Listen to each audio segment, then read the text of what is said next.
YouTube, what the hell going on, people? What the hell is going on? I hope y'all having a good day, blessed day, all that good shit. Hope you're procrastinating, doing what you need to do, and we gonna keep motherfucking going. I don't know who started that, but every time I see keep going, that shit get me the fuck up. So that's gonna be one of my mottos too. Keep going. Whatever you're doing, keep going. If you think you at 100%, keep going to 101%. We gonna goddamn get this thing rocking. But anyway, another thing before I get back into the video. I just want to say thank you to everybody that been subscribing. I only been on YouTube for about. I've been on YouTube, but I've been on this channel for about a good month now, probably today. So, hey, shout out to everybody that watch. Shout out to everybody that subscribe. Shout out to everybody that comment, dislike, don't like. Shout out to you. Shout out to you. But anyway, we're gonna keep it going. That's definitely gonna be a motto for me. Keep going. Keep doing what you need to do. But anyway, today we're gonna watch Perk Angle when he went into Perk mode. When he went into Perk mode in TNA. But Curt Angle was that guy. His best feud to me probably was with Shawn Michaels, Shane McMahon, The Rock. He fought Chris Benoit, which was great. I don't know how far back y'all can go. I can go back a little bit, just a little bit.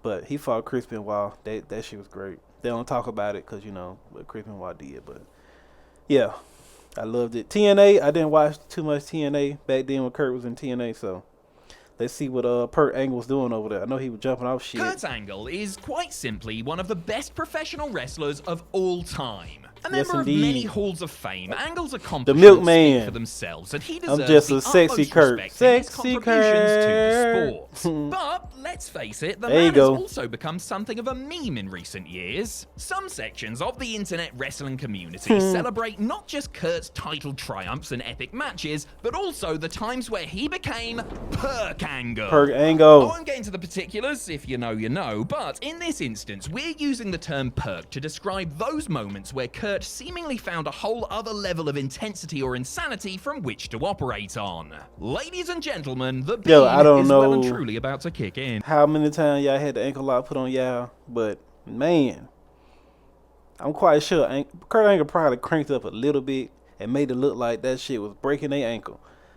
But if somebody, men or women, if somebody put you in the goddamn ankle lock, they doing that shit for real. Like, yo, what you doing? You trying to break my goddamn leg? What the hell going on? What the hell going on, man? You trying to break my goddamn leg? I'm Adam Pacitti from Pathological Wrestling, and these are 10 times Curt Angle went full perk mode. Yeah! Number 10, trying to break The Rock's ankle. At No Way Out 2000, Curt Angle beat Chris Jericho to add the Intercontinental title to the European Championship he had been in possession. Yo, the European Championship? I don't know why they even had that. Why they even had a European Championship? Because I guess they got it in. Well, I don't know. That shit weird.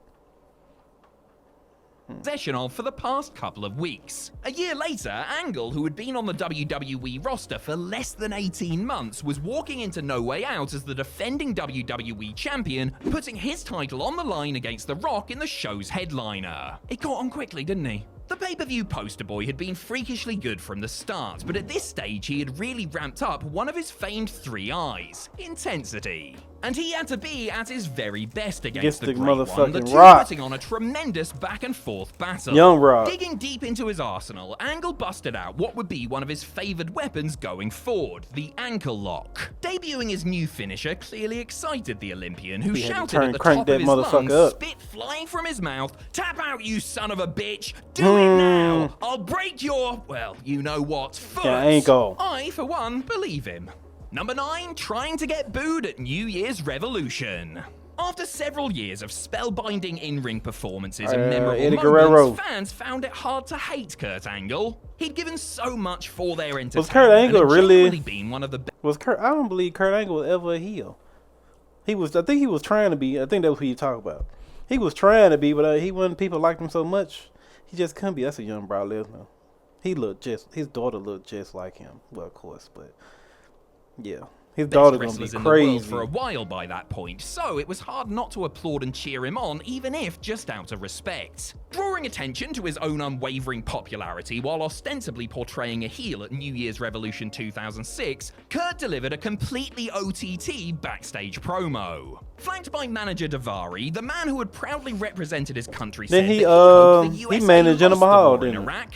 In addition, he felt as though the greatest country in the world was actually France. Oui, oui. Continuing, he admitted that he wasn't a very big fan of the black people, complete with air quotes. Hammering his points home, he professed the one historical figure he would love to make tap out was Jesus Christ himself. It was all said with a heavy coating of sarcasm, and Angle was naturally still cheered when he entered the Elimination Chamber. Yeah, and you began couldn't hate wrecking Curt Angle people later that night. at all. I don't remember what the fuck, but I remember he tranquilized him. He took a picture with him and cut his hair. That's all I remember. I can't remember why he did it. Kurt Angle had every right to be mad at the Big Show in 2004. The world's largest athlete, 2004, lest we forget, went on a rampage and chokeslammed our Olympic hero from a high ledge down to a concrete floor that April, putting him in a wheelchair, which was storyline cover to allow Angle to recover from yet another neck operation. Show disappeared for a while to have surgery of his own, but came back in September. Yeah, Curt Angle had about 4-5 neck surgery. Why his neck's fucking huge.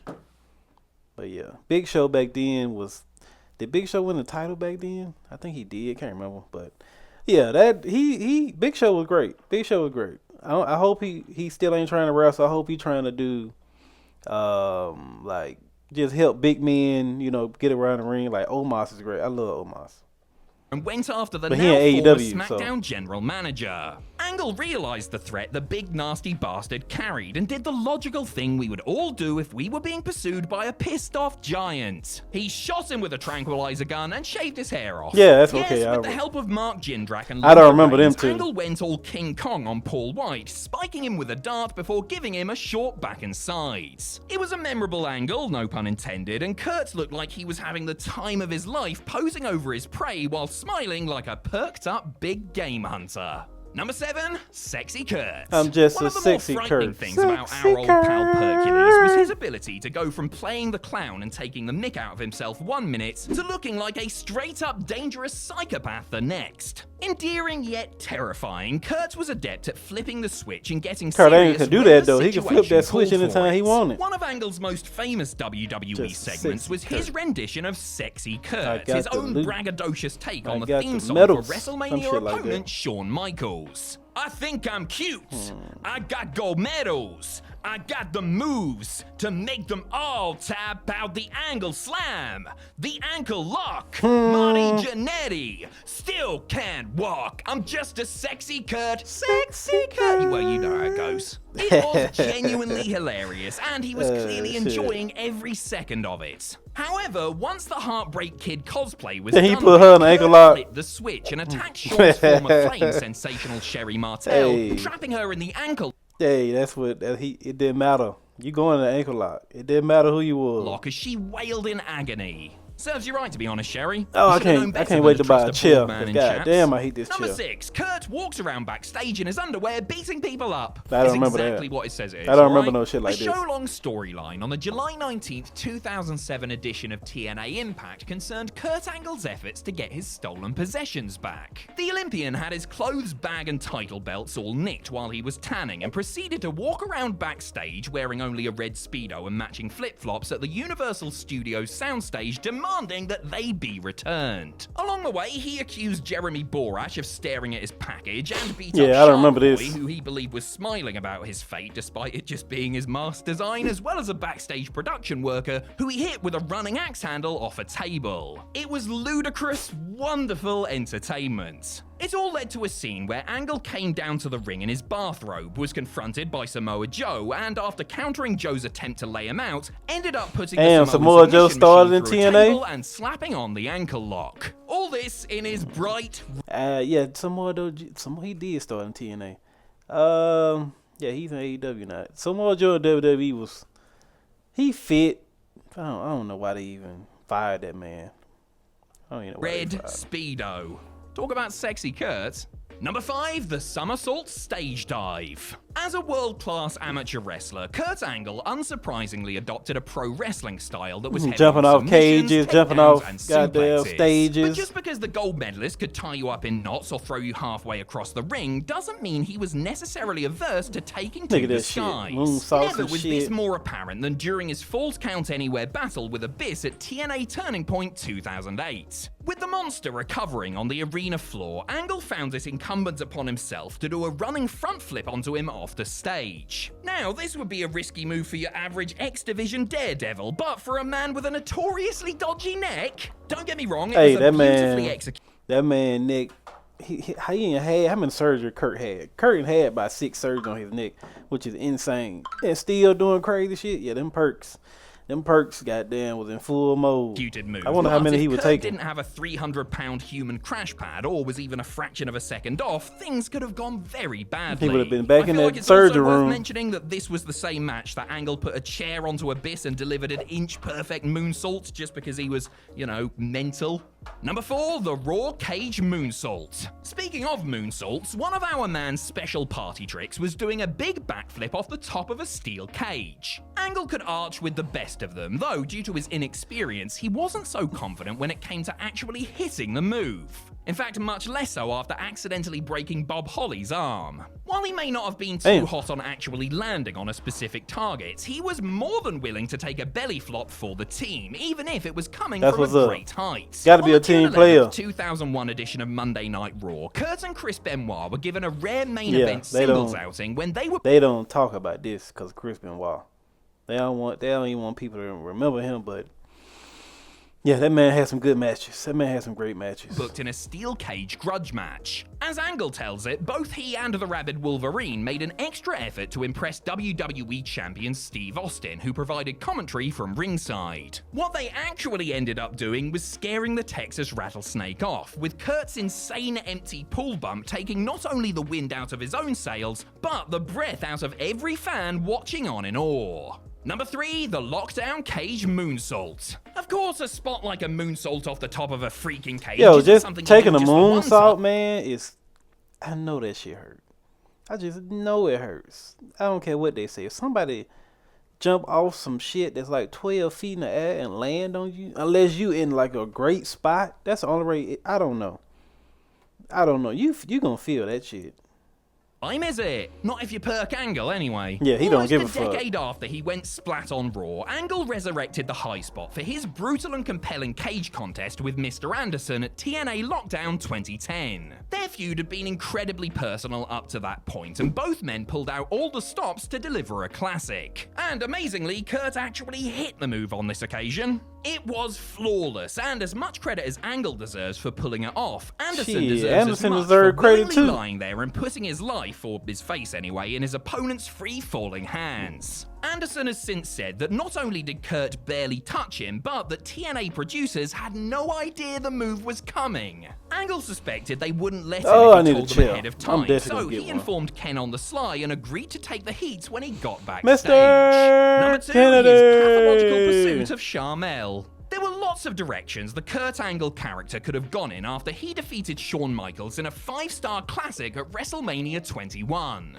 Angle had real momentum and was on the top of his game, but all he wanted to be on top of was Booker T's wife, Charmel. I was like, who the hell is Charmel? For some bizarre. Why would I say Booker T wife? Was Booker T wife a wrestler or just a manager? Because I really don't remember. I wonder. She probably was both.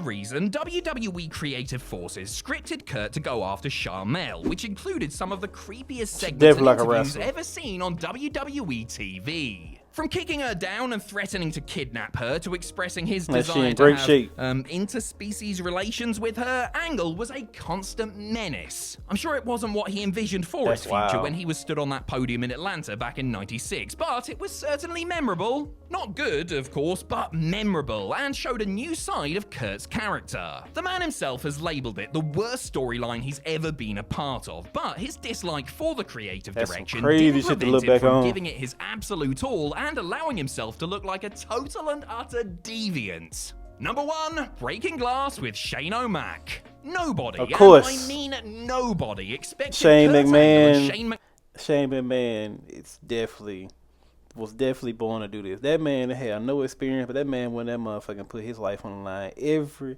single night. There's not many people jumping off I can't even see it. Titantrons and shit. There's not many people doing that.